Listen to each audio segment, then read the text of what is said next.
Mbalamusizza abantu baffe mwenna. Nze Ssaabasajja Kabaka nga nsinziira wano we twajja okuwummulako n'okujjanjabibwa nga tugendera ku magezi g'abasawo nga bwe gaatuweebwa.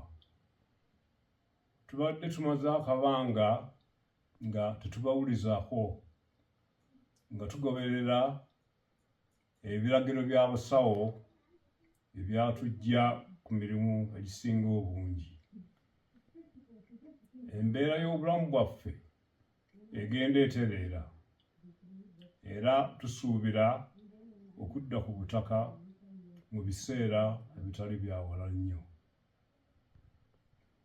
Twebaza Katonda atukuumye era n'Obuganda olw'okutusabiranga bulijjo ate n'obutaggwaamu ssuubi wakati mu kusoomoozebwa okw'amaanyi ddala. Twebaza Katikkiro, baminisita n'abaami ba Kabaka bonna olw'okusigala nga batambuza emirimu gy'Obwakabaka mu kiseera nga tetuli mu nsi.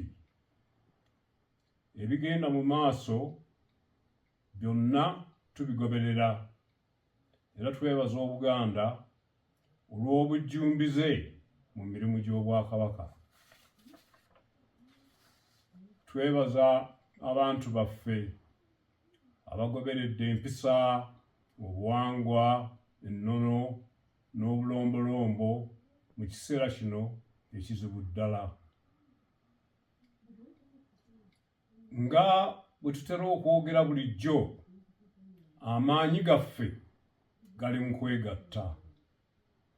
Tukubiriza abantu baffe okusigala nga bali bumu. Mukama abakuume.